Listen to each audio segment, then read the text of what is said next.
Man, I cannot wait to find out what happened to Luke, Han, and Leia after Return of the Jedi. Episode 1? Episode 1? Does that mean this story's going backwards literally and figuratively? Also, reading. Also, I didn't read any of that let alone comprehend it. A New Hope's first scene, Battle of Vader overtaking Leia's ship. Empire's first scene, Hoth battle. Return of the Jedi's first scene, Tatooine rescue. But this movie's first scene, political ambassadors part of an envoy to talk about trade blockades. Funny, since the days of Episode 4, which is technically after this movie's events, how much extra technology this era has over its successor. This way, please. When our high-ranking political guests have to walk at the slow-ass pace of a droid like this, maybe we've taken the robot workers concept too far. I have a bad feeling about this. Come with me if you want to live. Also, Liam Neeson isn't killing anyone in this scene. Also, god damn it, this stupid-ass rat tail. I thought various ponytails were for either preventing hair from getting in the way or to be cool. This is neither. Discuss. Be mindful of the living force, young Padawan. The ambassadors are Jedi Knights, I believe. Why would the Chancellor send obvious Jedi to the Trade Federation when it's pretty obvious they would never agree to enter the same room with them? Sending Jedi to something like this is almost like declaring war. At least make them not dress like Jedi so it can be a surprise. Kill them immediately. As you wish. Because killing Jedi is easy. We're on it, boss. Can you send gas to just one room when you feed it into the air conditioning system? Or was this room created by Spectre to execute people you don't like on a whim? They must be dead by now. Destroy what's left of them. Not only does this asshole not wait long enough for the Jedi to be dead, but he also thinks dead Jedi need further destruction. These motherfuckers had these Jedi in here all alone, with pretty much nowhere to go. The room is filled with gas. They had no reason to open this door at all. Even if you think they might lightsaber their way through the door, why not just have your droids waiting to gun them down as they did that? Check it out, Corporal. We'll cover you. Robot soldiers have corporals? Here's your action in a nutshell. Jedi mowing down mindless minions, making a mockery of middling mechanisms.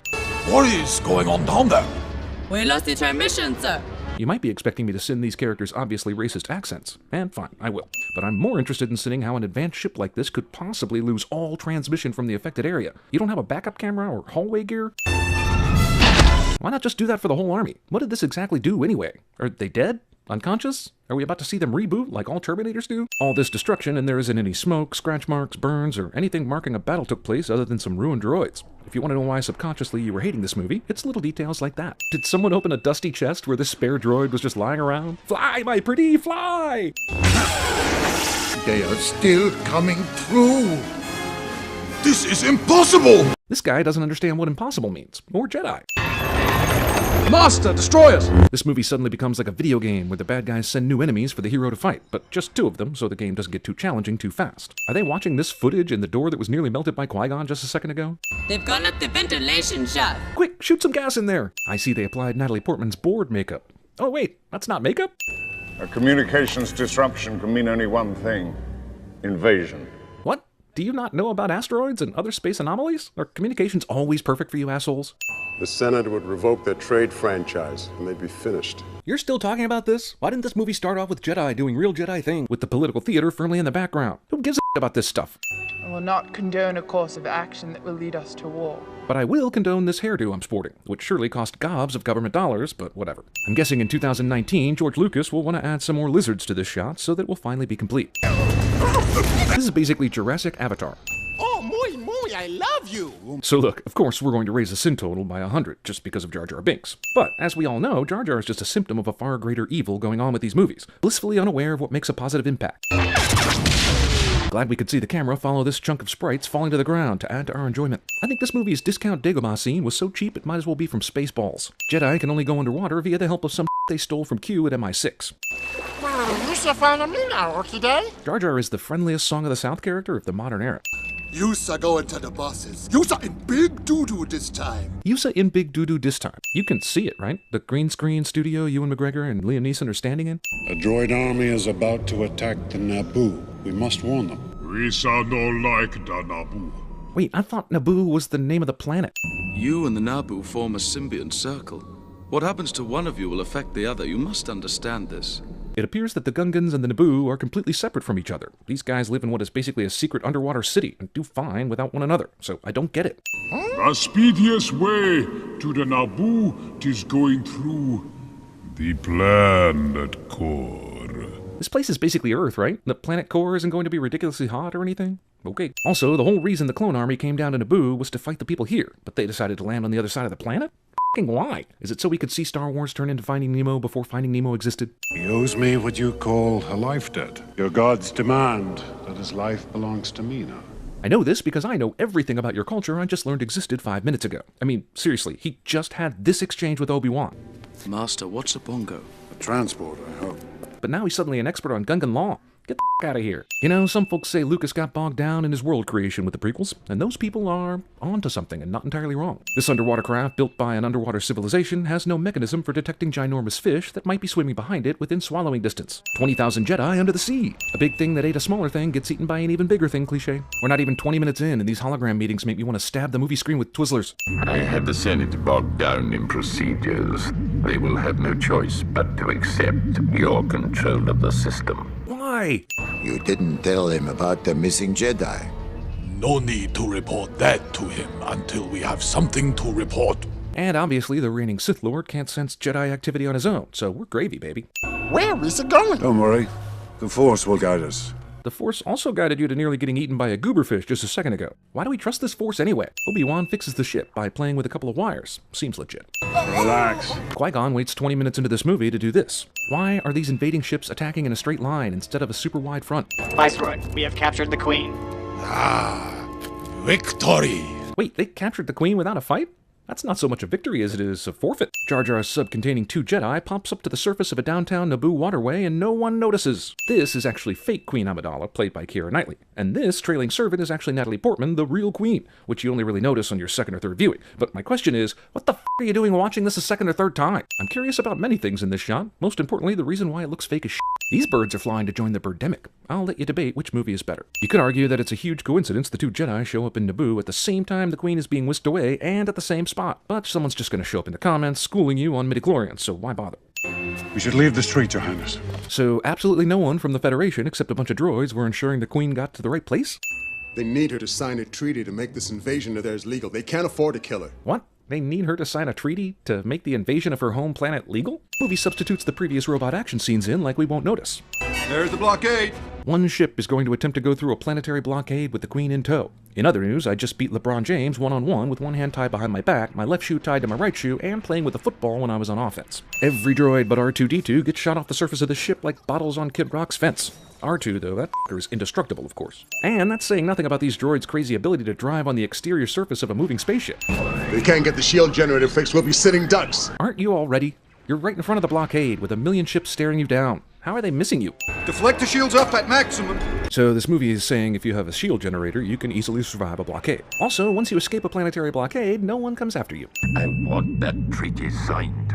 Why does it matter if the treaty gets signed or not? Aren't you evil? Do you care about laws and Also, movie steals the treaty excitement from, that one exciting treaty-based movie. I want to know how holograms actually work. Is there a booth you step inside? From the Emperor's perspective, does he see these 2 guys sitting down as holograms on opposite sides of a table? If so, what at this table is broadcasting them? Also, what's up with this hologram technology, that Darth Maul could be standing a few feet behind his master and not be seen, but step forward and reveal himself? An extremely well put together little droid, Your Highness. The Queen has time to recognize droid heroism. R2-D2, Your Highness. Yay, R2-D2! I remember that little guy. I completely forget that the first 28 minutes of this movie was about trade disputes. The hyperdrive generator's gone, Master. We'll need a new one. That'll complicate things. And the screenwriter saw that it was good, and it was good. We're on a stealth mission, so let's bring the slow-ass droid and the clumsy court jester Jar Jar. Brilliant! Oh! Go! Fine, even if this movie is for kids, even if Jar Jar was made for kids, no matter what excuse you give me, this stepping in scene is basically a metaphor for the whole franchise. Name one great kids movie that has a scene like this. Go ahead, I'm waiting. Don't touch anything. Dictionary is unsatisfactory in coming up with the right words of anger for this scene. Are you an angel? Thus began the least believable on-screen romance since Anakin and Padme in Attack of the Clones. Wait. If you subscribe to the brand new and totally insane internet theory that Jar Jar was originally intended to be a Yoda-like evil Jedi Master this whole time, how do you explain this Three's Company bull? Credits will do fine. No, they won't. What, you think you're some kind of Jedi waving your hand around like that? This didn't work against Jabba, and it didn't work against this pissant. So if the Force is only good against the weak-minded, what good is it? It should be able to take down some smarter creatures too, if it's worth a damn. Wouldn't have lasted long anyways if I wasn't so good at building things. Character backstory disguised as whining. Is that Greedo in the background? Why can't that motherfucker be shooting his trigger-happy gun right now? When a body meets a body coming through the CGI. Chesko Sabolba. Chiporko Uman Gisa. Aren't you supposed to be cleaning the racks? How did you get out of your child labor obligations to go save Jar Jar? This storm will slow them down. Looks pretty bad. It does? I mean, I hear wind sound effects and the picture is a tiny bit blurry, but as a viewer, I've been given no indication of a super serious sudden sandstorm or its severity. We'll head back to our ship. Is it far? Anakin is allowed to walk around with Qui-Gon everywhere he goes now, because he saved the most annoying character in the movie from a fight. How these characters all end up together is hardly organic. Jar Jar does nothing except be oppressed, so they keep him. Anakin saves that asshole, so they keep him. Remember how Luke and Han became a team? It came out of need. These characters get to tag along because the script says so. Come on, I'll take you to my place. Because sandstorms are very, very dangerous, and this sandstorm happened to coincide with a time when the Jedi and company were humoring a little boy tour guide, the rest of all the Star Wars can happen. Isn't he great? He's not finished yet. So, Anakin built C-3PO. Also, the odds of them being in the same narrative by the time A New Hope rolls around are astronomical. Oh, hello. I don't believe we have been introduced. The movie takes a character introduction that should feel epic and makes it feel... what's the opposite of epic? The death toll is catastrophic. As is this bill I just got for hologram communications. It is absolutely through the roof. We must survive on our own. Jar Jar misses the apple, but he's definitely an asshole. I'm the only human who can do it. You must have Jedi reflexes if you race pods. Pod racing? It's no different from NASCAR or Formula One. The only human who can do it? Just another bullshit explanation for Qui-Gon to recruit this kid into the Jedi Academy. The prize money would more than pay for the parts they need. Basically, Star Wars turned into one of those 80s sitcoms where the characters need $10,000 and they find out there's a dance competition where they can win $10,000. He was meant to help you. Thank God Jar Jar got curious about some bullshit, accidentally started a fight with some asshole, and Anakin was around to save him, even though I still don't think he cleaned those racks. Hologram budget exceeds $50 million. What if this plan fails, Master? By the way, movie sticks Obi-Wan on this ship, doing nothing the entire time on Tatooine. That's exactly what we wanted to see the badass character from the original trilogy do, now didn't we? There's something about this boy. Why can't they Jedi talk to each other? Why do they need these little radios? Who was his father? There was no father. Wow, way to Jesus Christ the Anakin character. You know what would have been way more interesting? Almost any mysterious character from the galaxy impregnating you and then leaving. You could have even made that a big surprise reveal in the third movie somehow. Anything but this. Oh, no, you're okay, Annie.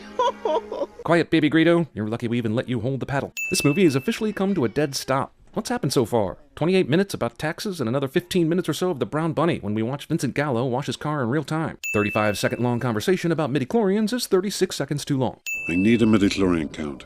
Hey, remember when you watched the original trilogy and you thought, man, if I could believe in the Force, I could be a Jedi? Well, turns out Jedi creation depends on whether or not you have a lot of something really dumb called midichlorians in your bloodstream. How does an evil ship with a Sith Lord on it land on this planet without radar or Jedi intuition picking it up? As usual in these movies, only the bad guys have autonomous probes. I'll wager my new racing pod against, say, the boy and his mother. Oh, I see. Qui-Gon either knows for a fact that Anakin will win the race, or he's literally risking everything on a hunch. Either way, sin. Qui-Gon practices the Jedi way and cheats at the dice throw. Shit, he should just use his Jedi powers to sabotage the race if he's going to subvert honesty anyway. I can assure you they will never get me onto one of those dreadful starships. Wah, wah. I love how strange evil flying drones are able to wander this planet without anyone thinking it's weird or shady. The first Star Wars accomplished and established more in 20 minutes than this movie has in an hour. Sure, why not? Here's 100 cents. Sebulba sabotages Anakin's pod racer in front of thousands of spectators, yet no one sees a thing.